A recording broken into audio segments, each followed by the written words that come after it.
Assalamualaikum warahmatullahi wabarakatuh.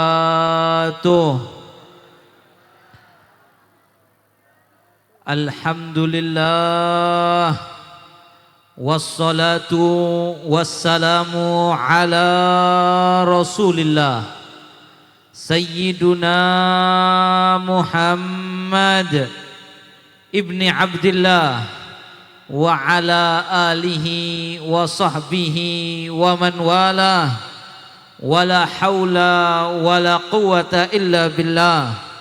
Rabbi shrahli sadri wa yassirli amri wahlul uqdatan min lisani yafqahu qawli. Amin. Bismillah, masya Allah, la yasukul khaira illallah. Bismillahi masya Allah, la yasrifus su'a illallah. Bismillahi masya Allah, makana min ni'matin faminallah. Bismillahi masya Allah, la hawla wala quwwata illa billah. Yang saya hormati dan saya muliakan kepada seluruh para habaib yang hadir, yang mohon maaf kalau saya tidak bisa menyebutkan satu persatu nama para habaib yang hadir, dan juga para kiai, para alim ulama yang hadir juga kalau saya tidak menyebutkan satu persatu tanpa mengurangi rasa hormat dan ta'zim kami. Akan tetapi juga begitu juga kepada dari jajaran pemerintahan yang hadir, sipil maupun militer, dan juga khususnya kepada tuan rumah, keluarga besar daripada yang kita peringati haulnya Kiai Haji Ahmad Sibawe Syadzili, kepada Al-Mukarram wal Muhtaram Kiai Haji Abdul Hafid Sibawe, Kiai Haji Muhammad Mahfud Sibawe, Kiai Haji Mas'ud Sibawe, Kiai Haji Abdul Fatah LC, dan juga seluruh kepada anak cucu daripada Kiai Ahmad Sibawe Syadzili. Ini usrah mubarakah, masya Allah, keluarga yang diberkahi oleh Allah, yang sangat kami hormati dan kami cintai. Dan juga kepada keluarga besar Pondok Pesantren Nurul Wafa Demung Besuki Situbondo, yang mana seluruh mudarrisin, para pengurus, para pengajar, para santri, para santriwati, wali santri, dan seluruh hadirin dan hadirat yang dimuliakan oleh Allah. Tidak lupa Al-Habib Husin, Habib Husin Al-Habsyi, dan juga seluruh hadirin hadirat yang dimuliakan oleh Allah Subhanahu wa ta'ala. Sebelumnya saya mau mohon maaf, saya tidak bisa bicara bahasa Madura lancar seperti mana Gusnya tadi, hilang sudah. Gus maelang sampean Gus. Gus Haris, masya Allah, masya Allah. Kembarannya ada, kembar juga anaknya, masya Allah. Abahnya kembar, putranya kembar, masya Allah. Mudah-mudahan ini mencetak generasi yang baik-baik, double-double, alhamdulillah. Ya, saya tidak bisa bicara lancar bahasa Madura, ngerteh Madura nik sekoni gue lagi, masih baru belajar sedikit-sedikit, agak terlambat. Soalnya saya belajar bahasa Arab dulu, bahasa Madura belakangan. Beda sama Gus Haris tadi, belajar bahasa Madura dulu, bahasa Arab belakangan beliau, masya Allah, karena lahir di Besokeh. Kalau saya bahasa Jawa dulu yang pertama. Jadi kalau saya tidak bisa ceramah bahasa Madura nggak apa-apa ya, atau por campur Madura. Tapi mon klero ja agele sampean nggih. Neka Madura tahap belajar neka nggih. Alhamdulillah. Malam mangken gula bi sampian sedaja apolong bede majelis semul jenekah dalam rangka yang pertama memperingati haul dari guru kita semuanya Kiai Haji Ahmad Sibawe Syadzili rahimahullahu taala rahmatal abrar, yang mudah-mudahan diangkat derajatnya beliau oleh Allah. Allahumma ja'al qabrahu raudhatan min riyadil jinan, dijadikan kubur beliau taman-taman surga. Mudah-mudahan diperjumpakan di alam barzah dengan kekasihnya Nabi kita Muhammad sallallahu alaihi wasallam. sebelum nanti dibangkitkan di padang mahsyar bersama Nabi Muhammad sallallahu alaihi wasallam. Ketika tadi kita dengar, kita bisa merasakan bagaimana Kiai Haji Ahmad Sibawai Syadzili ini adalah seorang waliyun min auliyaillah. Tidak sembarangan orang bisa wafat di malam nisfu Sya'ban yang mulia ini. Beliau, saya tidak ragu, adalah seorang wali min auliyaillah, orang soleh yang luar biasa, yang mana dengan mengenang beliau, memperingati haulnya malam mangken, pasti turun rahmatnya Allah, hujan rahmatnya Allah, sebagaimana diriwayatkan inda dzikris salihin tatanazzalur rahmat. Ketika disebut, dikenang, diceritakan, apalagi diadakan acara untuk mengenang orang-orang soleh, tatanazzalur rahmat, maka akan turun hujan rahmat dari Allah. Dalam athar yang lain dikatakan inda dzikris salihin, maaf bukan inda, dzikrus salihin kafarah lidzunub, mengingat-ingat mengenang orang soleh bisa menjadi penyebab dihapuskannya dosa-dosa kita. Kalau kita gandeng ini dua riwayat, satu mengatakan ketika disebut orang soleh dikenang turun rahmat, yang kedua diriwayatkan dilebur dosa. Maka kita teringat firman Allah ketika Allah berfirman, kalla bal rana ala qulubihim ma kanu yaksibun. Kata Allah, sungguh manusia itu mengotori hatinya sendiri, membentuk ron negatif titik celeng diletakkan di dalam hatinya dengan apa yang yaksibun, yang mereka lakukan dari maksiat-maksiat. Kita tahu Nabi SAW bersabda, setiap kita bermaksiat kepada Allah akan dititik di hati kita titik kalau maksiatnya keni, titiknya keni. Mon maksiat raja, hitamnya celeng nah raja. Gus, saya tadi bercanda. Kalau ada kesibukan gak apa-apa Gus. Fadhal. Ala kulli hal. Maaf saya bercanda saya, Masya Allah. Mudah-mudahan bisa akrab sama beliau setelah ini. Amin ya rabbal alamin. Kalau titik kecil, dosanya kecil, titiknya. Kalau dosanya besar, titiknya besar. Itulah ron yang ada dalam hati. Yang mana kalau sudah hitamnya banyak, kemudian masih berbuat dosa lagi, ditumpuk ron ala ron. Hitam ditutup dengan hitam, berlapis-lapis. Dan itulah pada akhirnya menjadi hati yang rusak, hati yang tidak salim, hati yang mati, dan tidak ada sesuatu yang lebih jauh dari Allah melebihi hati yang mati, kata Nabi sallallahu alaihi wasallam. Dan Allah berfirman nanti pada hari kiamat, yauma la yanfa'u malun wala banun illa man atallaha biqalbin. Nanti pada hari kiamat kita menghadap, semua manusia menghadap Allah. Harta tidak laku, uang nggak laku, jabatan nggak laku, anak tidak laku. Yang selamat nanti pada hari kiamat hanyalah orang yang menghadap Allah biqalbin salim, membawa hati yang selamat, hati yang bersih. Nah, kita semua yang hadir di sini, khususnya saya, malam hari ini hatinya banyak ronnya, banyak kotoran. Ini malam banyak nafat. Nanti terakhir sedikit kita bicara Lailatul Nisf min Sya'ban. Tapi ketika ron ini turun, ketika turun rahmat Allah karena kita mengenang Ki Ahmad Sibawai Syadzili, turun rahmat itu mencuci ron yang ada dalam hati kita, dicuci, dibilas, disiram sehingga rontok insya Allah, elang insya Allah, pleman gula sempian daripada majelis semul jenekah, dari tempat yang mulia ini, dari acara yang mulia ini, keluar dari sini insya Allah semua hitam-hitam itu hilang semuanya, diampuni semua dosa-dosa kita oleh Allah. Ketika ini malam banyak diturunkan ampunan, keluar dari sini hati kita semua menjadi kolbun salim, hati yang bersih, dan mudah-mudahan kita bisa menjaganya sampai kita nanti menghadap Allah dalam keadaan hati kita salim, dalam keadaan husnul khatimah. Mudah-mudahan kita yang hadir semuanya diberikan oleh Allah husnul khatimah sebagaimana Kiai Ahmad Sibawai Syadzili telah diberikan dan berhasil menempuh jalan hidup dengan iman dan takwa sampai pada akhirnya sukses terbesarnya wafat dalam keadaan husnul.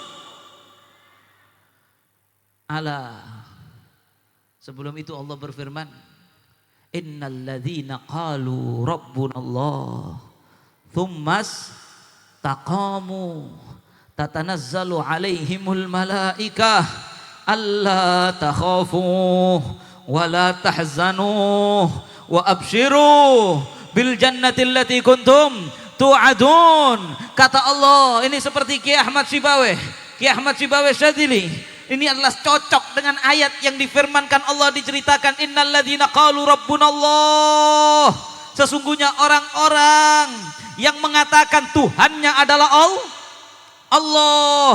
Orang yang mengatakan Tuhan kami Allah, dan mereka konsekuen dengan pernyataannya tersebut, taat kepada apa yang diperintahkan Allah, menjauh dari apa yang dilarang Allah. Bahkan beliau, orang-orang seperti ini mengajak orang lain untuk taat kepada Allah, untuk mengerjakan apa yang diperintah Allah, meninggalkan apa yang dilarang Allah, termasuk mengajak umat memperbanyak sholawat kepada Nabi Sallallahu Alaihi Wasallam, karena bersolawat kepada Rasulullah adalah salah satu perintah Allah Subhanahu Wa Taala. Maka orang-orang yang istiqomah dengan itu, ketika ajalnya sampai, ketika mau dicabut nyawanya oleh Allah, tatanazzal alaihimul malaikah, akan berturunan banyak malaikat, bukan malaikat maut, jangan salah, bukan malaikat yang mencabut nyawa, ini lain. Datang malaikat-malaikat lain mengatakan, Pak, sampian tak usah takok, tak usah kebeter, sampean mau meninggal. Makanya kenapa tadi dikatakan Ki Ahmad Syibaweh Syadzili waktu mau meninggal senang, bahagia. Didatangin sama malaikat, je kebeter, je takok, memang sampean mau wafat, pondok mau sampean tinggal, anak istri mau sampean tinggalkan, harta yang di mata hati beliau udah nggak ada artinya, tadi sampai amplopnya jatuh-jatuh di bawah, beliau lupa. Harta nggak ada artinya, mau ditinggal, jak kebeter, jak takok, nggak usah sedih, absyiru bil jannah. Ditunjukkan di depan matanya, malaikat itu membawakan gambaran live streaming daripada swarga. Ditunjukkan neka swarga, ini tempat sampian di swarga, ini rumah sampian, compoan sampian swarga, derajat sampian di swarga seperti ini, absyiru, bergembiralah. Maka ketika sudah ditunjukkan seperti itu, lupa dengan rumahnya, hartanya di dunia, hilang kecintaannya. Maka itulah yang disebutkan oleh Nabi Sallallahu Alaihi Wasallam dalam sebuah sabdanya. Nabi bersabda, kata Nabi, innal mu'min idza hadarahul maut busyira birahmatillah. Sesungguhnya seorang mukmin kalau datang kematian kepadanya, dia diberi kabar gembira dengan rahmatnya Allah, ditunjukkan surga. Fa ahabba liqa Allah wa ahabballahu liqa'ah. Maka dia pun senang mau bertemu Allah, mau mati senang. Kalau sekarang sampean mau mati senang apa susah? Kalau disuruh pilih mati malam ini apa 20 tahun lagi? Itulah anehnya kita manusia. Kalau ditanya mau masuk surga mau, tapi kalau mati enggak mau. Makanya ketika Nabi bersabda, man ahabba liqa Allah ahabballahu liqa'ah wa man kariha liqa Allah karihallahu liqa'ah. Kata Sayyidah Aisyah, ya Rasulullah, kulluna nakrahul maut. Wahai Nabi, kita semua takut mati karena kita belum lihat surga. Kalau sudah lihat surga, sudah lihat bidadari dalam surga. Kalau katanya orang Jawa enggak kolu, apa enggak kolu itu bahasa Maduranya? Hah? Tak dujan. Kalau sampean sudah lihat surga secara langsung, sampai tak dujan dengan dunia nega, tak dujan dengan wanita dunia, tak dujan dengan compok di dunia, kemewahan dunia, gak doyan. Kalau sudah lihat saya kasih contoh. Ingat dulu, kalau orang Jawa bilang gak kolu, sampai ingat dulu ada HP Nokia 3310 yang gamenya itu game ular. Kalau mau SMS hurufnya itu satu tombol 3 huruf. Tetetek tetetek tetetek tetetek tetetek. Ya. Layarnya kuning. Ingat?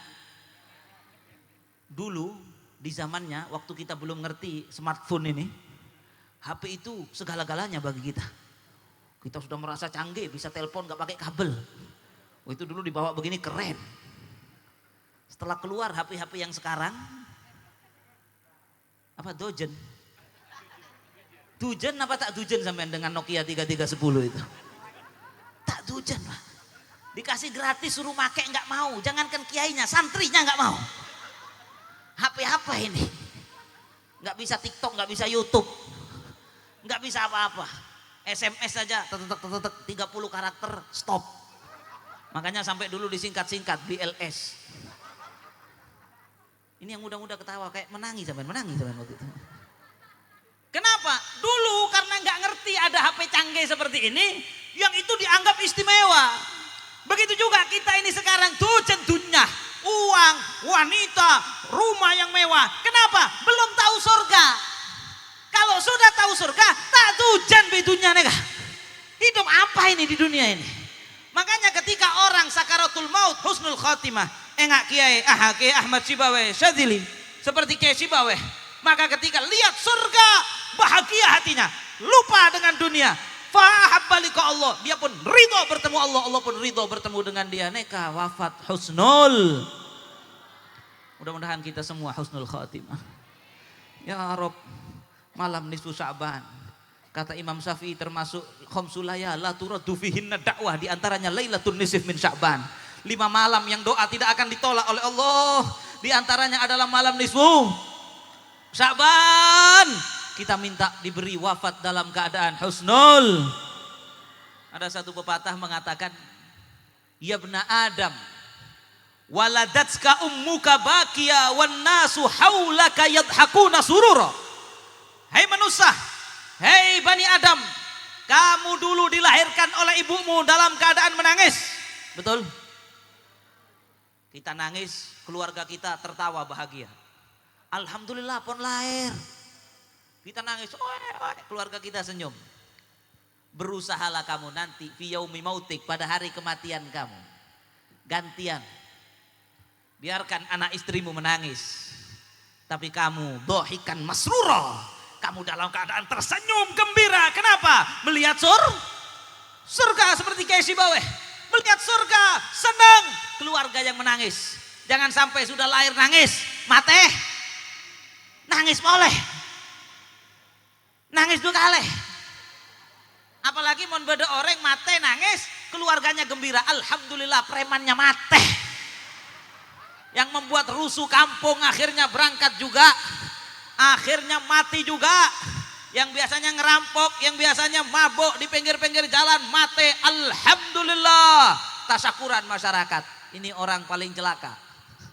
Sedangkan dia, kalau orang yang suul khatimah idza hadarahul maut busyira bi adzabillah. Kalau tadi ditunjukkan surga, ini sudah mau dicabut nyawa, dikasih tahu mau mati, ditunjukkan neraka. Ya Allah, fakari halikallah, dia pun tak poron mate juga. Enggak bisa nolak. Mudah-mudahan tidak ada di sini yang wafat suul khatimah. Di antara kunci mendapatkan husnul khatimah adalah dengan mengenang orang-orang yang sudah husnul khatimah. Saya ulang lagi. Kunci mendapatkan husnul khatimah adalah mengenang orang-orang soleh yang sudah mendapatkan husnul khatimah. Enggak Kiai Sibawe nih. Kita itu sebenarnya memperingati haul benih setahun sekali. Kita sebenarnya memperingati haul setiap hari. Bahkan minimal 17 kali satu hari. Kenapa? Karena kita wajib sholat. Sholat yang wajib satu hari 17 rakaat. Betul? Nabi bersabda, la sholata liman lam yaqra bi fatihatil kitab. Kata Nabi, tidak dianggap sholat orang yang tidak membaca surat Fatihah. Apa yang ada dalam surat Fatihah? Ihdinas siratal, ya Allah tunjukkan jalan yang lurus. Siratal ladzina, ini halin. Jalan daripada orang-orang, mengenang orang-orang. Kita sama Allah disuruh mengenang orang-orang. Siapa mereka? Siratal ladzina an'amta alaihim. Ya Allah, tunjukkan saya jalan. Enggak jalan dari orang-orang. Saya sampian paring ini nikmat kepada mereka. Sudah nikmat dengan mereka wafat dalam keadaan husnul khatimah. Siapa mereka? Ditafsirkan di ayat yang lain, yaitu adalah alladzina amallahu alaihim minan nabiyyin was-siddiqin wasyuhada was-salihin, para nabi, para siddiqin, orang-orang yang saya mati syahid, dan juga as-salihin, orang-orang saleh. Kita minta agar hidup kita, jalan hidup kita dibimbing oleh Allah mengikuti jalan mereka.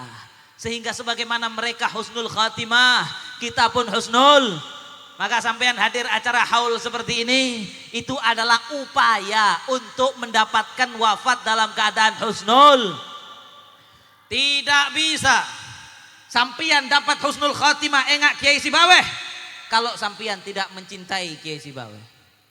Kata Sayyidina Abdullah bin Umar radhiyallahu taala anhuma, seandainya engkau apasah sampai koros, abajang sampai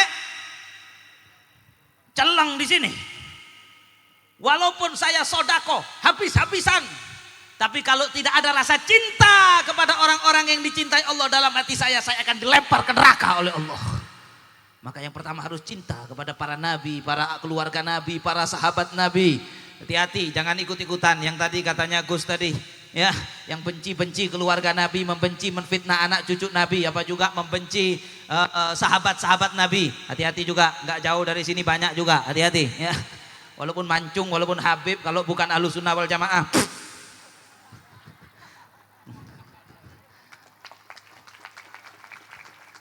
Lihat, ini orang-orang seperti Kiai Sibaweh sudah jelas dalam Ahlussunnah wal Jamaah jadi wali, wafat husnul khotimah. Selain ini, selain jalan akidah Ahlussunnah wal Jamaah nggak bakal jadi wali, nggak bakal husnul khotimah.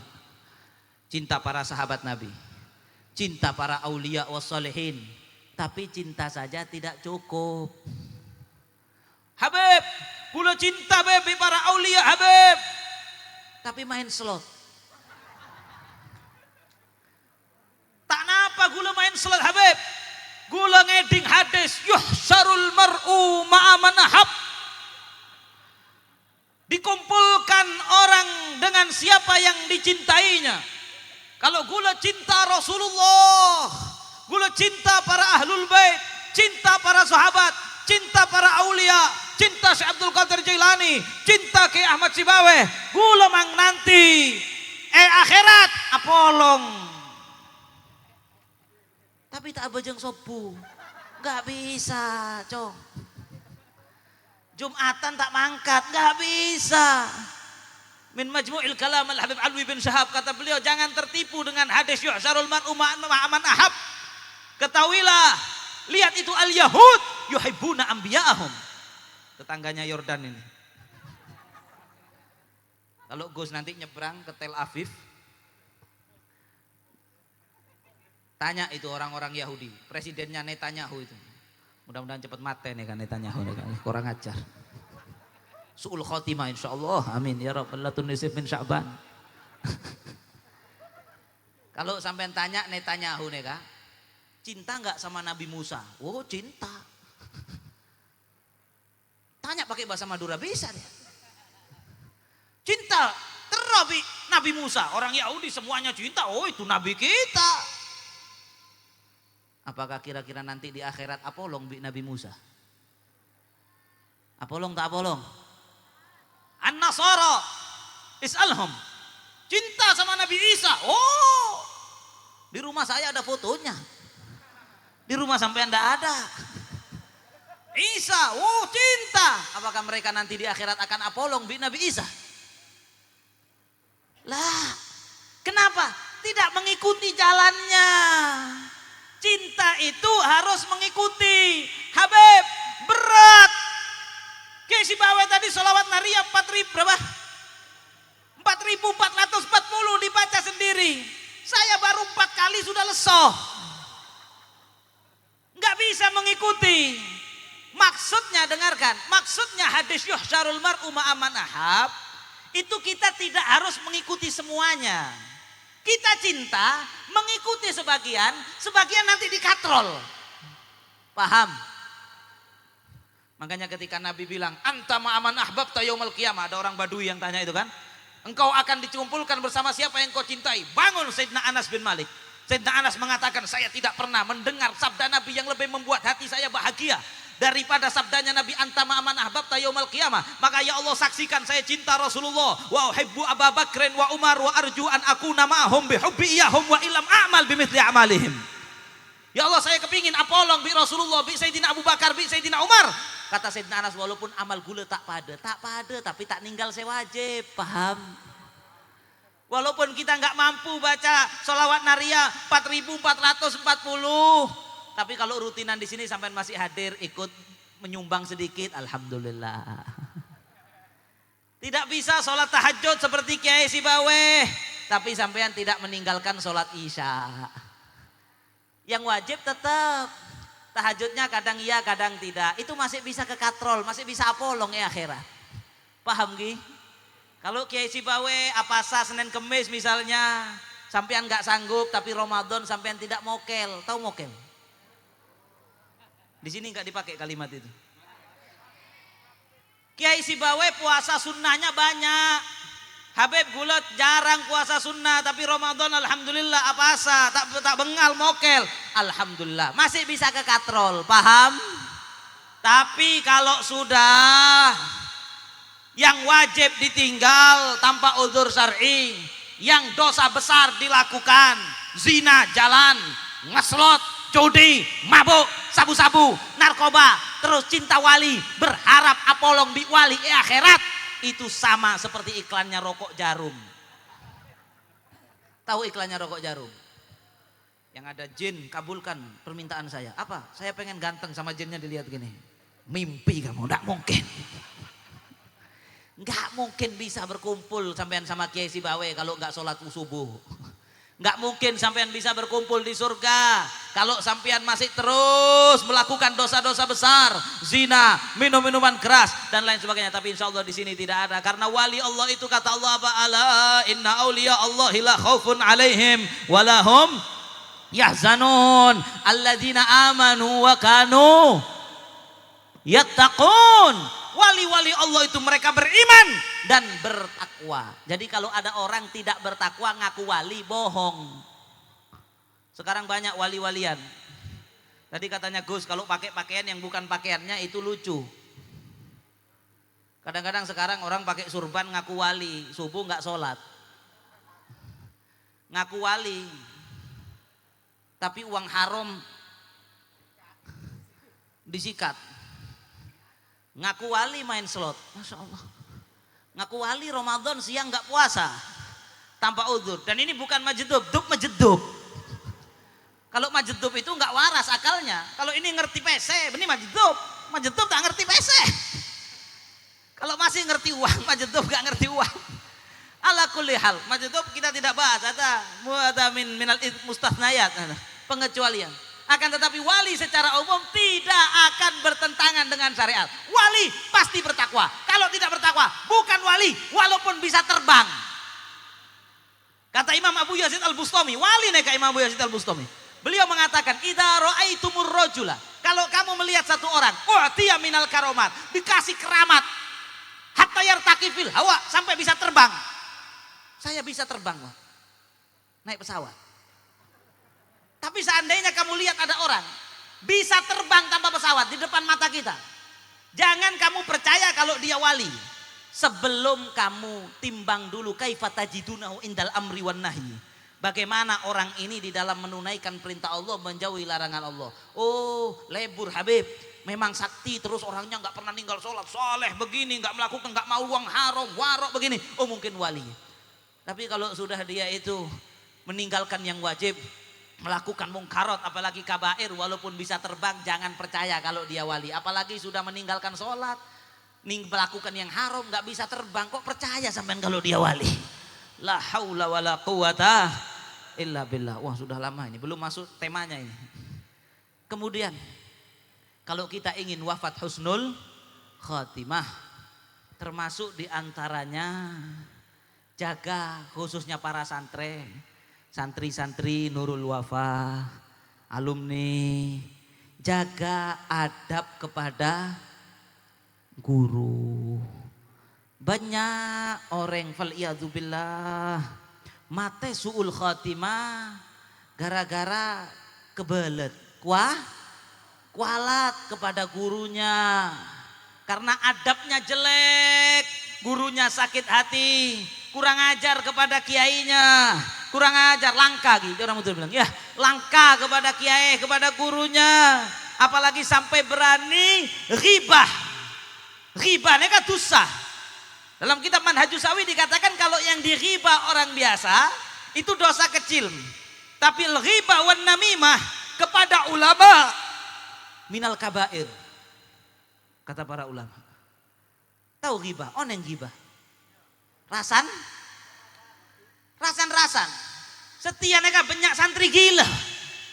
Kalau dulu rasan-rasan itu sesama santri, sekarang kiainya dirasani.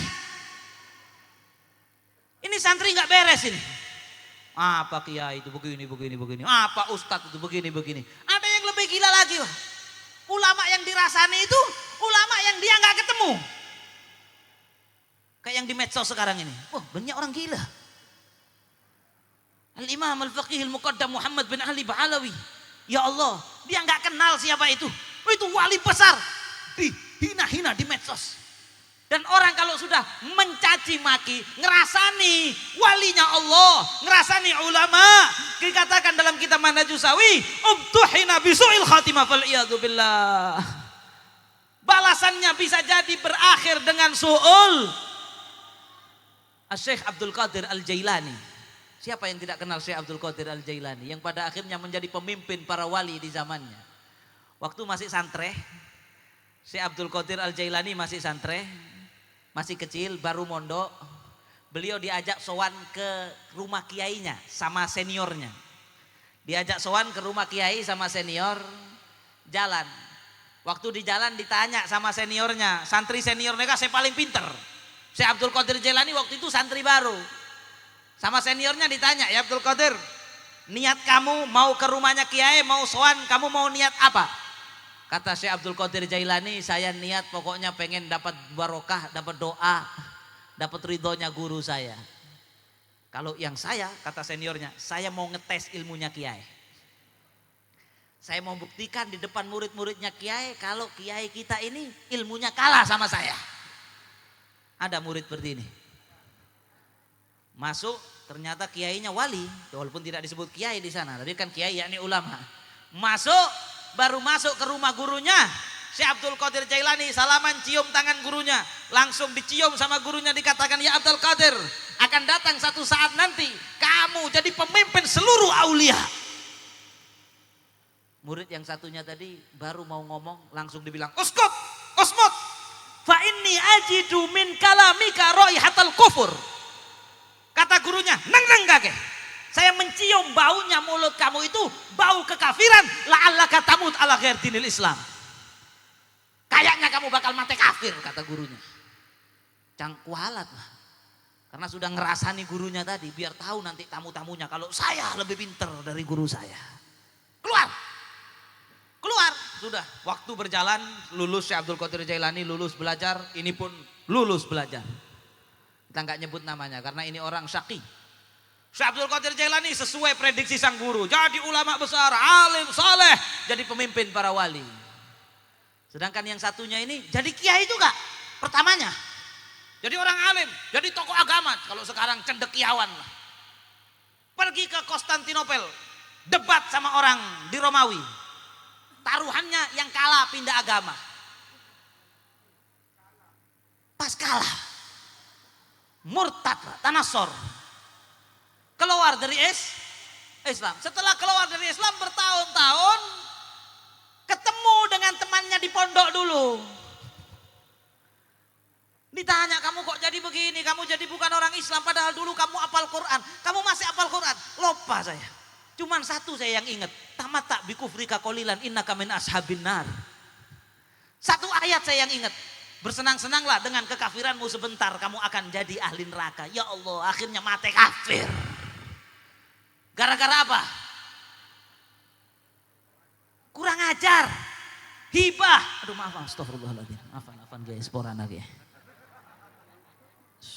Ghibah kepada kiainya, tidak ada adab dan akhlak kepada gurunya, tidak akan dapat ilmu manfaat. Para santri yang dirahmati oleh Allah, saya juga santri, mudah-mudahan nasihat untuk diri saya juga. Seorang murid yang tidak ada adab kepada gurunya tidak akan dapat ilmu yang manfaat, walaupun cerdasnya kayak gimana, walaupun apalannya pinter, walaupun kitabnya pinter, kalau nggak punya adab sama guru, ilmunya tidak akan bermanfaat. Karena al-ilm laisa bi kathratir riwayah. Kata Imam Malik, ilmu ini bukanlah dengan banyaknya riwayat, bukan berarti orang yang hafal itu orang alim, tidak. Walakin al-ilm nur yakdhifuhullahu fil qalbi, kata Imam Malik. Ilmu yang sejati adalah cahaya yang dimasukkan oleh Allah ke dalam hati. Cahaya ini, perhatikan ini, jangan sampai sampean nggak paham. Rugi saya jauh-jauh dari Malang. Cahaya ini masuknya ke dalam hati harus ditransfer dari cahayanya hatinya guru. Cahaya itu ada di hati guru. Misalnya Ki Ahmad Kiai Sibawe tadi di hatinya penuh cahaya, mumtalian bin nur. Diajarkan ke santri-santrinya, ditransfer itu cahaya ke hati muridnya. Transfer cahaya ini tidak bisa masuk kalau muridnya tidak ada akhlak dan adab kepada guru. Paham?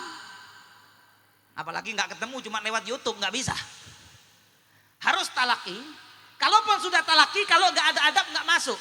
Makanya kenapa dulu Rasulullah Sallallahu Alaihi Wasallam ketika Nabi mentransfer cahaya ilmu dari hati beliau Sallallahu Alaihi Wasallam ke hati para sahabat, ada satu saja sahabat yang pernah bersuara agak keras di depan Nabi Sallallahu Alaihi Wasallam.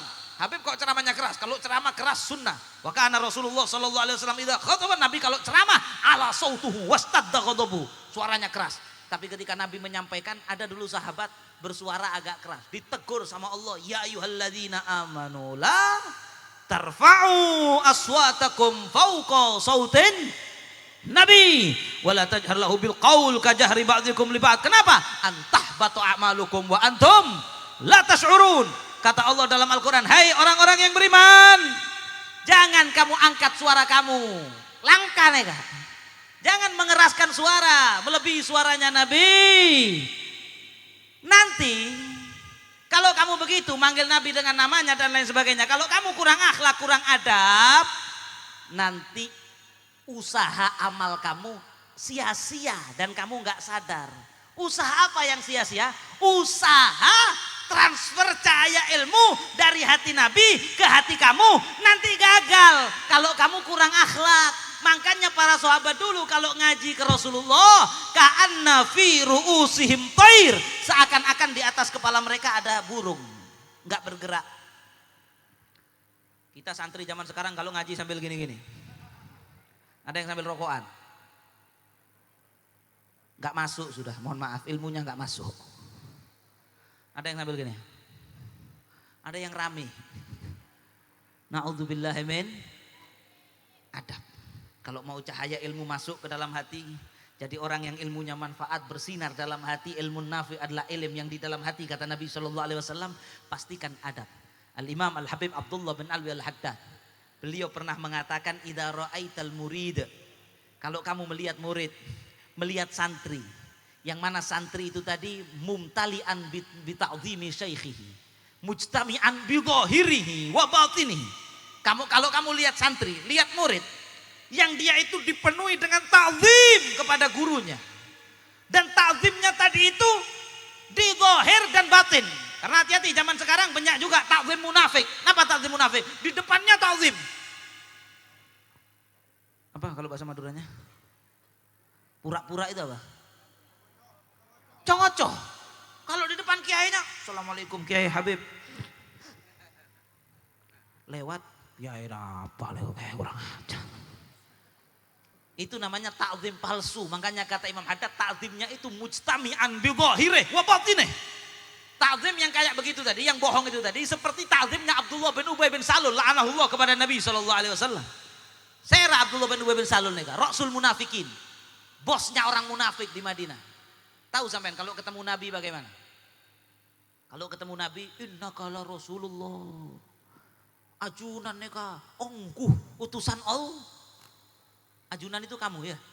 Ajunan sampian neka, betul utusan Allah. Sampai Allah turunkan itu surat Al-Munafikun ayat yang pertama, idza ja'akal munafiquna qalu nashhadu innaka la Rasulullah wallahu ya'lamu innaka la Rasul wallahu yashhadu innal munafiqina lakadzibun. Kata Allah, orang munafik, wahai Muhammad, kalau bertemu dengan engkau, dia mengatakan engkau adalah utusan Allah. Allah tahu engkau adalah utusan Allah, tapi Allah bersaksi orang munafik mereka bohong. Ta'zimnya ta'zim bohong, dan gak ada artinya. Abdullah bin Ubay Salul gak dapat cahaya ilmu, mate munafik fidarkil asfal minan nar. Panjang kalau saya terangkan. Tapi kalau ada santri yang ta'zim zahir batin, maka kata Imam Haddad, pasti fala budda ayyarita sirruhu aw syai'an minhu. Maka pasti santri yang takzim kepada gurunya tadi akan mewarisi sir. Oneng sir nggih? Sir rahasia-rahasia asror yang ada di hati gurunya, cahaya-cahaya sir yang ada di hati gurunya pasti akan didapatkan oleh santri tadi. Semuanya atau sebagian. Walaupun santrinya nggak cerdas. Ada satu kisah. Sedikit lagi. Nggak apa-apa, agak panjang ini, Kiai. Ada satu cerita. Ini diceritakan di kitab ini, di Al-Qirtas. Ada satu santri dulu kurang cerdas. Apa kurang cerdas itu? Kurang cerdas, ngapalkan nggak bisa-bisa, yang lain bisa. Akhirnya kiainya bilang, sudah kamu bagian khidmat saja. Bagian khidmat. Tapi ini santri mumtali'an bi ta'zimi syaikhi dhahiri wa batin. Ini santri luar biasa takzimnya sama gurunya. Khidmat. Di antara khidmatnya, khidmat untuk melayani tamu-tamu gurunya kadang-kadang. Jadi kalau gurunya ada tamu, dia bagian buat kopi, buat teh, siapkan. Apa ya, abdi dalam lah kalau di pondok sini. Khoddam. Jangan meremehkan khoddam. Khoddam itu nanti kadang-kadang jadi orang besar di kemudian hari. Khoddamnya kiai, khoddamnya ulama, jangan disepelekan. Yang jadi khoddam jangan kecil hati. Yang tadi saya sebut ada satu Habib Alwi bin Syahab yang di Mahadramut waktu itu menjadi ulama paling terdepan. Itu dulu waktu nyantri sama gurunya disuruh jadi khoddam buatkan teh. Jarang ikut ngaji di kelas. Karena tamunya gurunya nggak berhenti-berhenti. Akhirnya dibilang sama temennya, Alwi kamu ketinggalan, kita sudah sampai kitab jauh. Dia bilang ke gurunya, guru saya ridho khidmat sama sampian. Walaupun teman-teman santri ada yang bilang begitu. Kata gurunya, wahai Alwi, setiap saya melihat kamu buatkan teh untuk murid saya ridho kepada kamu. Dan saya doakan nanti murid saya yang paling alim adalah kamu. Nanti teman-temanmu itu nanti ngaji sama kamu. Bener, gurunya meninggal. Waktu berjalan, yang jadi orang alim di Hadramut pada waktu itu paling alim Habib Alwi bin Syahab. Teman-temannya dulu yang ngaji di kelas duduk hadir belajar di majelisnya Habib Alwi. Barokah ridhonya guru. Kembali ke cerita yang santri kurang cerdas tadi. Suruh khidmat. Suatu saat sang guru ini kedatangan tamu temannya dulu, teman akrab waktu mondok dulu. Ulama itu kan kalau ketemu temannya waktu muda kadang bercanda. Akhirnya bercanda. Ini si murid ini yang bagian khidmat nyiapkan kopi, makanan. Gurunya bilang, ini loh murid saya ini Masya Allah. Ini lebih cinta sama saya daripada sama orang tuanya. Betul Jong, kamu milih mana Jong? Cinta saya apa bapak kamu? Oh sampean. Okay. Bapak saya itu Abul Jasad, sampean neka Abur Ruh. Tadi sama Gus sudah disentuh sedikit. Bapak saya itu bapak jasad saya biologis. Guru yang mendidik orang tua roh saya. Jasad ini sementara, roh yang kekal selama-lamanya. Laulal murabbi ma'araftu rabbi. Terus gurunya ini bercanda.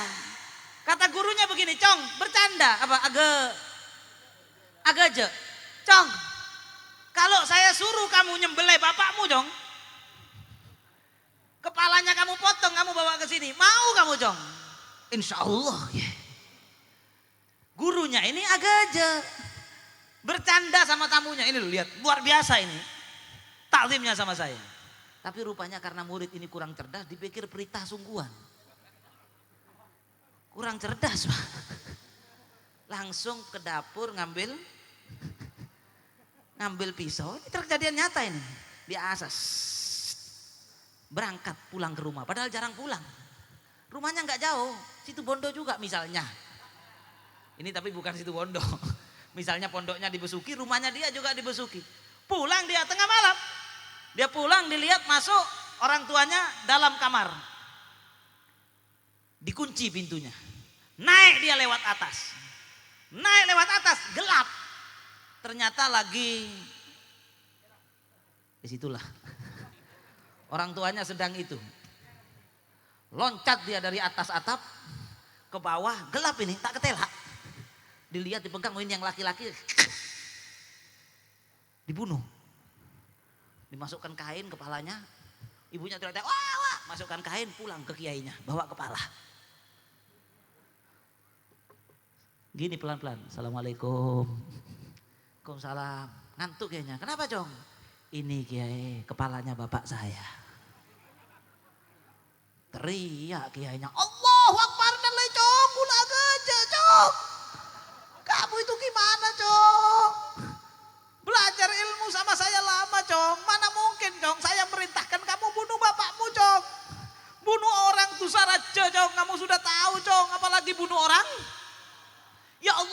nyesel bercanda begitu, gimana kalau saya nangis ini si kiai ini. Tapi kemudian berhenti nangisnya kiai, kiainya bilang, bentar Cong. Enggak mungkin Cong, murid yang hatinya bersih kayak kamu. Sama Allah ditakdirkan durhaka sampai bunuh orang tuanya sendiri. Coba buka Cong, kain itu Cong. Pas dibuka ternyata bukan kepalanya bapaknya. Kepalanya budak orang Afrika, orang kafir. Ibunya selingkuh ternyata. Aduh kacau, untung belum ada zaman viral waktu itu. Ketika dibuka bukan kepala bapaknya. Ditanya, loh apa ini Cong? Oh ini tahu saya, ini budak ini, kafir ini, dekat rumah saya. Oh ternyata bapaknya keluar kota, ibunya main belakang. Singkat cerita, orang takzim kepada guru, salahnya masih bener. Paham maksudnya sampai? Padahal salah ini.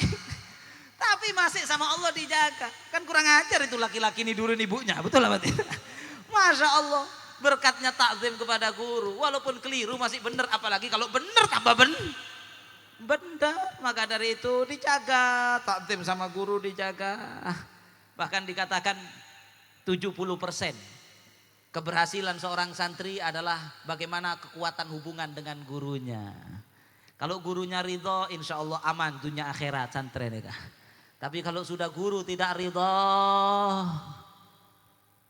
walaupun dia keliling ke ulama masyrik ilal maghrib untuk memperbaiki keadaannya dia, lam yastati'u hatta yardho anhu syaikhuh, kecuali gurunya yang mendidik dia ridho kepada dia karena jasanya guru. Ya Allah, kalau kita berbicara nggak habis-habis jasanya guru. Demi Allah, lebih dari jasanya orang tua. Kata Imam Hasan Al-Basri, laulal ulama saran nas mithal bahaim. Kalau bukan karena jasanya guru, sungguh manusia itu jadi seperti hewan. Kita dulu pada bi ajem, pada bi patek. Tahu patek sana? Kalau dengar azan subuh, as-salatu khairum minan naum. Toman sampean kelihatan patek itu wudu terus abajeng. Hah? Ramadan gak mau makan sampai maghrib ada? Kalau lihat perempuan datang syahwatnya dia gak mau menyentuh kalau belum menikah ada? Namanya juga tapi kita tidak sama seperti itu walaupun punya nafsu yang sama, betul? Nafsu kita sama seperti nafsunya hewan. Hewan lapar kepingin makan, kita lapar kepingin makan. Hewan ngantuk kepingin tidur, kita ngantuk kepingin tidur. Hewan itu tadi ada nafsu syahwat ingin berhubungan badan dengan lawan jenis, kita juga ada. Tapi akal ini kalau nggak dikasih ilmu nggak bisa. Siapa yang mendidik kita? Siapa yang memberitahu kita? Yang menjadi wasilah perantara kita bisa wusul kepada Allah. Ya ayyuhalladzina amanu taqullaha wabtaghu ilaihil wasilah. Hai orang-orang yang beriman, bertakwalah kepada Allah dan carilah wasilah. Siapa yang menghubungkan kita kepada Allah kalau bukan jasanya guru? Di pondok ini yang ngajarkan sampean caranya wudhu yang benar. Akhirnya sampean tahu wudhu yang sah. Akhirnya tahu caranya sholat dengan syarat-syaratnya, punya wudhu yang benar, sholatnya benar, puasa yang benar. Ini halal, ini haram, harus begini, tidak boleh begini, harus beribadah, harus ikhlas, nggak boleh riya. Siapa yang mengajarkan? Guru. Kalau bukan karena mereka, kita sama seperti hewan dan kita nggak mungkin bisa sampai kepada Allah, nggak mungkin bisa husnul khotimah kalau bukan karena jasa mereka. Mudah-mudahan guru-guru kita dibalas oleh Allah dengan sebaik-baik balasan, dan khususnya Kiai Sibaweh Syadzili dibalas oleh Allah dengan sebaik-baiknya balasan. Dan terakhir, sebelum saya tutup, sabar, mungkin masih 15 menit lagi, karena malam ini malam nisfu Sya'ban. Tadi saya katakan, saya yakin gak mungkin Kiai Sibaweh ini bukan wali. Karena jarang orang itu wafat nisfu Sya'ban, malam nisfu Sya'ban kalau bukan wali. Syekh Abdul Qadir Al-Jailani yang tadi saya sebut, beliau mengatakan, mamin lailatin ba'da lailatil qadri a'zam wa afdal min lailatin nisif min Sya'ban. Kata Syekh Abdul Qadir Al-Jailani, tidak ada malam selama setahun yang lebih agung, yang lebih muljah setelah Lailatul Qadar melebihi malam nisfu Sya'ban, malam ini. Malam ini. Jadi kalau sampai duduk agak lama dengar ceramah, jangan khawatir. Ini majelis ilmu termasuk amalan yang paling afdol, pahalanya paling besar. Lebih afdol dari sholat sunnah 1000 rakaat, dihadiskan begitu. Kalau malam nisfu Sya'ban sampai duduk di pengajian sampai kakinya kesemutan, alhamdulillah tandanya sampai dapat kemuliaan malam nisfu Sya'ban. Malam nisfu Sya'ban adalah ranking 2 setelah malam Lailatul Qadar. Lailatul Qadar nggak bisa didebat. Khairun min alfi syahr. adalah satu malam yang lebih mulia dari 1000 bulan. Tapi setelah Lailatul Qadar, tapi Lailatul Qadar itu sembunyi di bulan Ramadan, kita nggak tahu tanggal berapa. Tapi malam nisfu Sya'ban yang paling mulia setelah malam Lailatul Qadar. Sampai para ulama memberi namanya banyak. Kalau Abuya Said Muhammad bin Alwi Al-Maliki Al-Hasani dalam kitabnya Madza fi Sya'ban, itu sampai Lailatul Sya'ban dibilang Lailatul Qismah, Lailatul Mubarakah, Lailatul Takfir, Lailatul, waduh banyak namanya. Karena mulianya luar biasa. Di antara kemuliaannya malam ini tadi doa nggak mungkin ditolak sama Allah. Kedua, dalam satu hadis Nabi SAW dalam satu malam Siti Aisyah bangun, Nabi nggak ada di sampingnya. Makanya termasuk yang diajarkan malam nisfu Sya'ban biasanya ziarah ke para ulama. Mudah-mudahan setelah dari sini dibawa ziarah ke makamnya Kiai Syadzili. Mudah-mudahan itu menjadi amalan malam nisfu Sya'ban saya, ziarah ke makam beliau. Amin ya rabbal alamin. Sampian juga jangan sampai sini nggak ziarah ke makamnya beliau. Jangan ya Dek ya. Nabi bangun, Siti Aisyah bangun, dilihat Nabi di sebelah nggak ada. Siti Aisyah sempat cemburu. Sifat perempuan. Kalau ibu-ibu pernah cemburu berarti sampean sama dengan Sayyidah Aisyah, Masya Allah. Nah Siti Aisyah sempat cemburu, pikir Nabi ke rumah istri yang lain. Padahal Nabi itu kalau sudah hari itu jadwalnya Siti Aisyah, gak mungkin Nabi ke istri yang lain. Bangun Siti Aisyah, Nabi kemana? Siti Aisyah keluar, singkat cerita mau cari ke rumah istri yang lain. Ternyata Nabi sedang berdiri mengangkat tangannya di pemakaman Baqi. Kita tahu tidak jauh dari rumah Nabi ke pemakaman Baqi. Nabi berdoa, kemudian singkat Nabi mengatakan kepada Siti Aisyah, ya Aisyah, hadhihi lailatul nisfi min Sya'ban.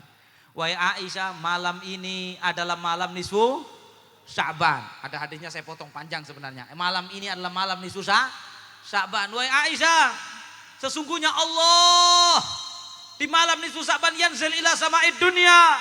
Allah bukan zatnya, turun perhatian Allah secara khusus ke langit dunia pada malam nisfu Sya'ban. Mulai dari masuk waktu maghrib tadi sampai nanti waktu subuh. Dan Allah membagi-bagikan. Apa yang dibagi? Ampunan. Ampunan, ini yang paling berharga. Kita di dunia ini pengen macam-macam. Ada yang pengen mobil Alphard, ada yang pengen Pajero, pengen ini, pengen itu. Tapi nanti kalau sudah mati, yang diharapkan hanya ampunan. Ampunan dibagi-bagi oleh Allah di malam nisfu Sya'ban. Kata Nabi, bi'ada di sya'ri ghanami kalb.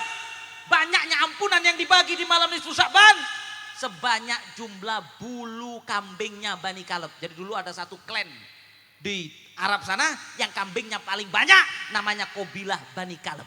Qabilah Bani Kalb kambingnya banyak, ribuan, puluhan ribu. Kata Nabi, umatku yang diampuni Allah di malam nisfu Sya'ban lebih banyak dari bulunya, benih kambingnya. Bulunya Qabilah, kambingnya Qabilah Bani Kalb. Saya nggak mau cerita panjang, sudah hampir 1 jam.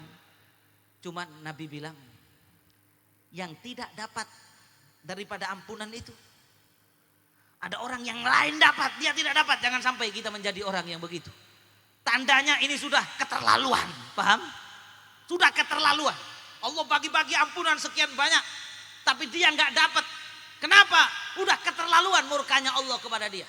Ada beberapa, di antaranya musyrik au musahin. Yang mau saya terangkan satu ini saja, berkaitan isu-isu akhir zaman ini. Orang musyrik tidak dapat ampunan malam nisfu Sya'ban. Yang kedua musahin. Apa itu musahin?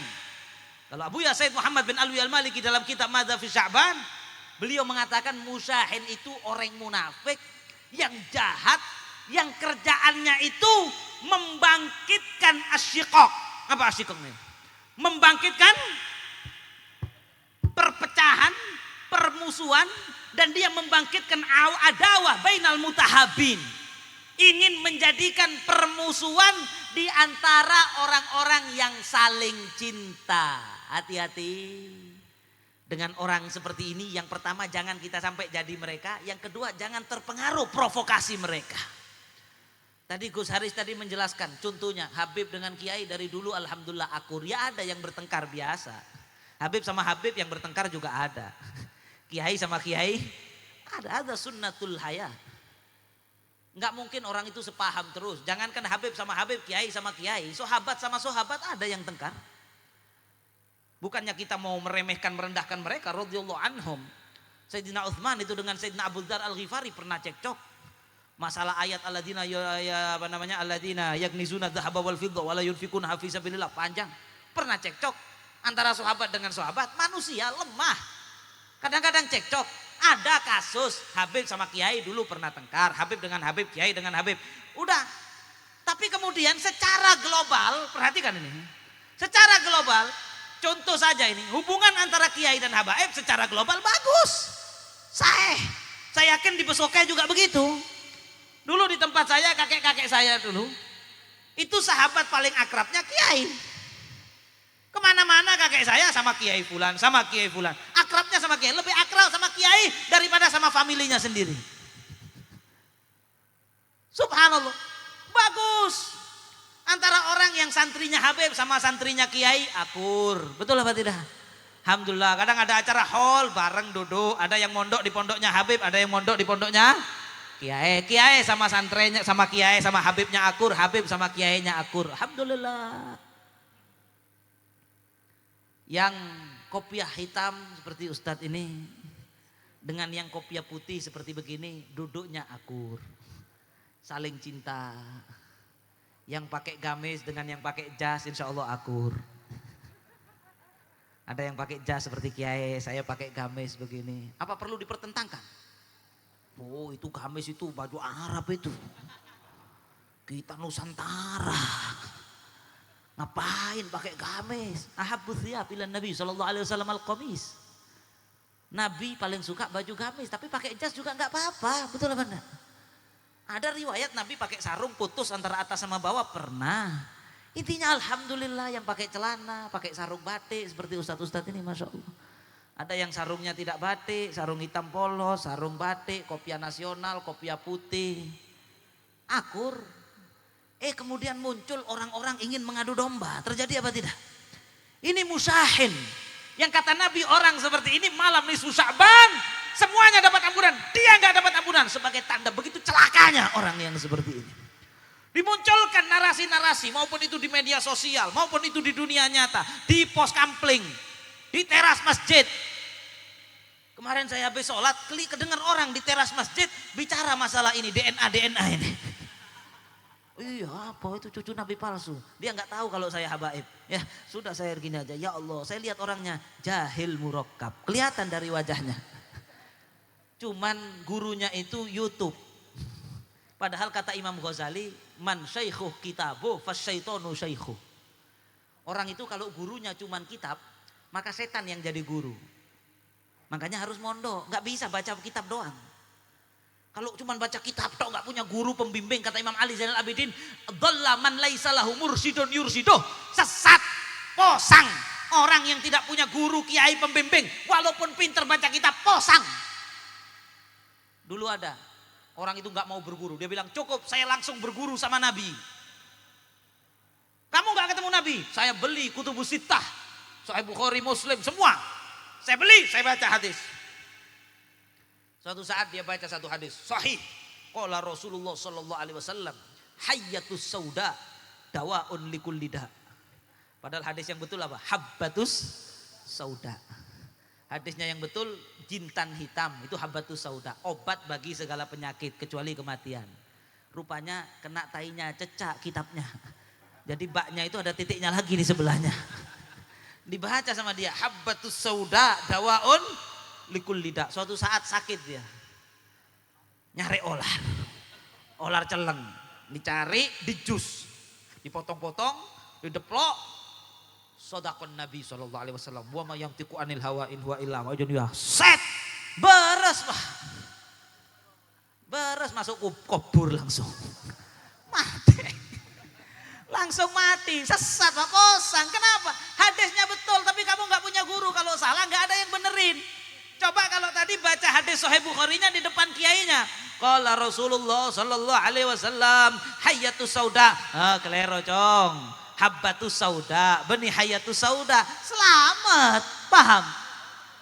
Perhatikan kata Imam Ghazali, yang gurunya adalah kitab, itu gurunya setan. Maka ini bukan kalamnya Imam Ghazali, saya tambahi sendiri ini. Waman Google wa YouTube syaikhuh fal iblisu syaikhuh. Kalau baca kitab gak pakai guru saja gurunya iblis setan, kata Imam Ghazali, maka bagaimana yang baca Google dan lihat YouTube dijadikan guru? iblis yang jadi gurunya. Kalau kitab masih jelas penulisnya siapa. Kalau YouTube, ini anu kiai Habib. Sampean tahu jadi kiai di YouTube itu gampang, tinggal beli surban. Tulis begini kiai atau Habib terserah lah. Padahal di masyarakat dia bukan kiai. Di masyarakat bukan kiai. Di masyarakat dia cuman bagian ngisep lem kastol itu dulu. Terus dilihat pas pinter ngomong, dulu jual jamu. Dukon. Terus dia buat YouTube, kamera ditaruh begini ngomong, Assalamualaikum warahmatullahi wabarakatuh. Ya Yohanes. Terus ada orang di pos kampling lihat, neka lebur neka cocok. Ilmiah. Ilmiah neka. Kiai Haji tulisannya. Pas diselidiki di kampungnya Pak, dukun. Gak ada pondoknya, gak punya majelis taklim, gak ngajar, gak apa. Gak bisa ngaji. Akhirnya apa? Karena cuma berguru sama YouTube, sama Google, iblis jadi gurunya. Apa tadi kok bisa sampai ke sini? Orang yang membangkitkan permusuhan lewat medsos ini. Akhirnya ditelan mentah-mentah sama yang di bawah. Akhirnya tengkar wah. Ketemu Habib ditanya DNA. Saya pernah ditanya, Habib sudah tes DNA. Gila apa saya tes DNA? Saya mau tanya Gus Haris ini, kalau ada orang minta sampean tes DNA untuk membuktikan sampean anaknya bapak sampean, mau sampean tes DNA? Ngapain kan gitu? Oh sudah jelas saya anaknya bapak saya. Kamu siapa nyuruh-nyuruh saya tes? Tes DNA, nggak apa-apa. Saya sebenarnya nggak mau bicarain, tapi beliau membuka, saya masuk tadi. Ya. Mengungkapkan keluh kesah yang selama ini nggak pernah saya keluarkan, Kiai. Karena saya di sini merasa nyaman seperti di rumah sendiri, alhamdulillah. Apa tadi? Padahal kalau dites DNA antara Gus Haris dengan abahnya, itu bisa ketahuan kalau beliau anaknya beneran. Bisa. Kenapa? Karena genetik bapak sama anak itu kemiripannya besar. Paham? Tapi kalau saya sama Nabi 38 generasi. Sampai tanya sama pakar tes DNA, pakar tes DNA bilang nggak bisa membuktikan, terlalu jauh, banyak mutasinya. Campur-campur iya, terlalu jauh. Kalau DNA kakek sama cucu harus sama, berarti sampean sama Nabi Adam harus sama. Betul. Sekarang Nabi Adam punya cucu Nabi Nuh. Kalau sekarang dibilang J1, Nabi Adam J1 berarti Nabi Nuh harus J1. Terus Nabi Ibrahim J1, Nabi Ismail J1, Nabi Ishak J1, J1 kabeh satu dunia, Pak. Buktinya enggak, macam-macam. Sudahlah, kalau kamu itu cuma ngertinya bab makan ikan, nggak usah ngomong DNA, saya juga nggak ngerti. Akan tetapi sekarang yang saya sayangkan begini, demi Allah saya, wallahi malam nisfu Sya'ban. Saya ini misalnya Habib, Ba'alawi, dibilang sama orang, saya nggak percaya kamu keturunan Nabi. Nggak peduli saya, bodoh amat. Dari dulu saya nggak pernah, sampai tanya sama orang yang ikut saya, pernah saya bilang, saya juga nggak pernah seumur hidup, alhamdulillah. Nggak pernah saya minta, bahkan nggak pernah ngomong itu. Saya diakui nggak peduli. Tapi kenapa saya bicara begini? Eman umat yang di bawah ini terjadi syikok. Banyak yang cinta sama Habib, banyak yang nggak seneng. Kemudian diadu domba. Ketika dijelek-jelekkan ini, kiai dijelek-jelekkan Habib, bahkan kalau ada kiai bela Habib dihabisi juga kiainya. Betul apa tidak? Terus sampai PBNU Miftahul Akhyar habis di medsos, naudzubillah min dzalik, itu orang alim, orang soleh. Yang nyaci maki jangankan Fathul Qorib, Safina nggak pernah ngaji. Mabadi. Ya Allah. Maka kemudian terjadi syikok, diadu domba, dibuat narasi pribumi dengan imigran. Suruh tengkar. Atokar yang pakai belangkon dengan pakai kopiah putih disuruh bertengkar. Padahal dulu duduk akrab. Ini namanya musyahin, paham? Namanya musyahin. Saya tutup ceramah ini dengan satu kisah. Ini penutup. Setelah ini selesai. Berkaitan ini tadi. Dulu, ini sudah ada musyahin model begini. Ini sudah ada mulai zamannya Nabi, sudah ada. Dulu Nabi hijrah dari kota Mekah ke kota Madinah. Sampai di kota Madinah. Dulu Madinah neka nyamannya Yastrib. Yastrib neka beda suku Aus, beda suku Khazraj. Aus dan Khazraj ini lambe penutup ini terakhir sudah ini Beb, aman Beb, terakhir 5 menit. Aus dan Khazraj ini lambe atokar. 500 tahun. Berapa tahun? 500 tahun perang. Berkali-kali terjadi perang antar suku, fanatik suku. Makanya kalau ada fanatik suku itu jahiliyah. Nabi masuk kota Madinah. Maka waktu itu Nabi menghilangkan fanatik suku. Nama Nabi dilebur Aus maupun Khazraj disebut Ansoru Rasulillah. Ansor, makanya ada GP Ansor. Mencontoh, harus seperti Ansor beneran Ansor ini. Oh Masya Allah. Ansoru Rasulillah, penolong Rasulullah. Tidak lagi fanatik Aus, tidak lagi fanatik Ansor. Akhirnya Aus dan Khazraj yang dulu atokar, akhirnya akur. Akhirnya di Madinah itu kalau pagi-pagi duduk anak muda-muda, pemuda-pemuda, itu ngobrol, ketawa-ketawa, akrab, mesra. Ada yang dari suku Aus, ada yang dari suku Khazraj, sama-sama Islam, sama-sama cinta Nabi Muhammad SAW. Melihat persatuan ini, ada yang kepanasan, ada yang nggak terima. Di antaranya satu Yahudi namanya Syasa bin Qais. Syasa, walaupun kalau ada nama yang sama itu hanya kemiripan nama saja, fiktif belaka, bukan fiktif tapi. Syasa bin Qais neka orang Yahudi, benci Islam, benci Nabi. Ketika dia melihat orang Aus dan Khazraj kok bisa akur, nggak terima. Maka dia membuat tesis ilmiah, bukan. Maka dia mengutus satu anak muda. Anak muda Yahudi disuruh berangkat. Ikut nongkrong di kumpulan anak-anak tadi. Ikut nongkrong. Maka dia nongkrong sama Yahudinya disuruh gini. Nanti kalau kamu nongkrong, kamu ingatkan kepada mereka dulu Yaumul Bu'ats. Jadi ada satu perang antara Aus dan Khazraj di masa lalu, Yaumul Bu'ats. Ingatkan. Kemudian baca syair-syair perang mereka dulu. Kan kita yang buat syairnya dulu untuk ngadu domba mereka. Coba kamu baca lagi. Akhirnya anak muda Yahudi nongkrong di situ. Dia pura-pura tanya. Konon-kononnya mempertanyakan. Gimana sih dulu waktu ya hari Bu'ats? Oh waktu hari Bu'ats tuh kakek saya begini. Wah akhirnya panas ini. Yang sudah akur ini emosinya naik lagi antara Aus sama Khazraj. Dibacakan syair-syair perang waktu itu. Sampai ada riwayat sahabat Aus ini berdiri. Loncat ke orang Khazraj, loncat ke atas bahunya, dipiting gini. Tongkar sama Islamnya ini. Berhasil ini provokasinya Yahudi ini. Seperti sekarang ini berhasil. Berhasil. Maka bertengkar. Wah, bertengkar. Ketika bertengkar ada yang teriak, apa perlu kita ulang lagi hari Bu'ats? Kalau dulu kalian Aus menang, kita kalau ulang saya yakin Khazraj menang. Ayo perang lagi, perang. Asilah. Ada yang teriak bilang, ambil pedang.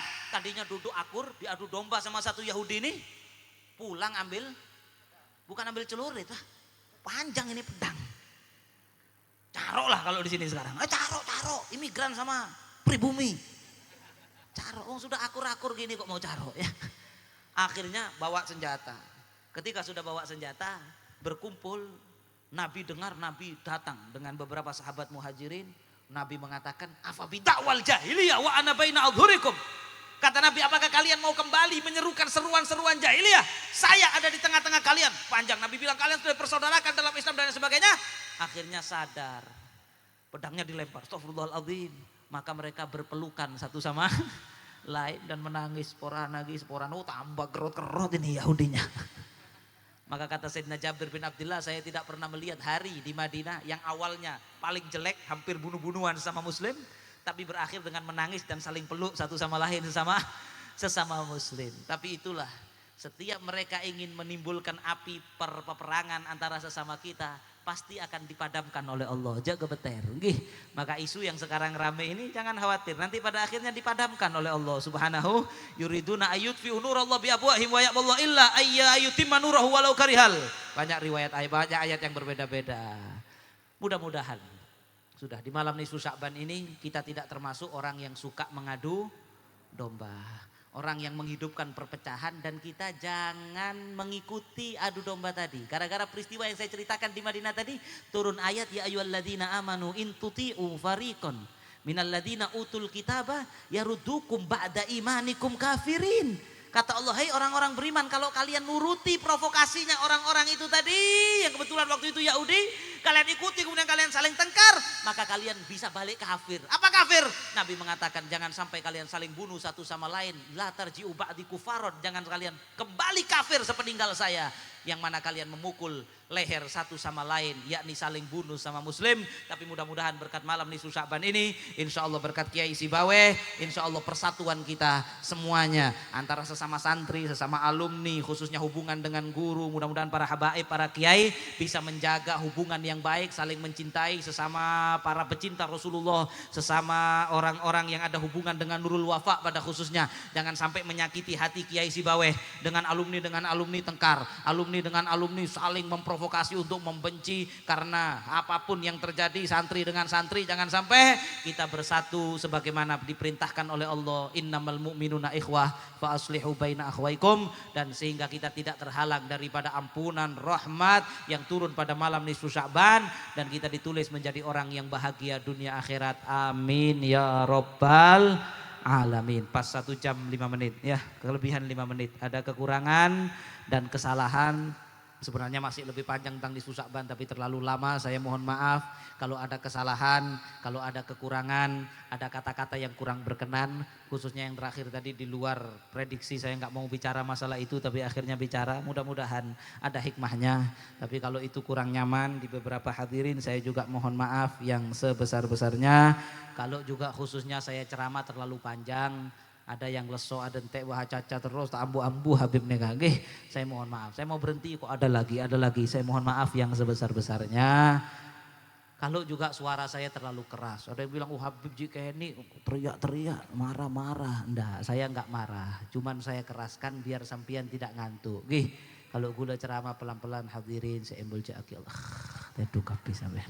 Kalau ada yang kurang berkenan saya mohon maaf, khususnya pada para kiai, para habaib, ada kurang adab, kurang akhlak, kula nyoon pangaporah yang seraja-rajanya, bukan yang sebesar-besarnya.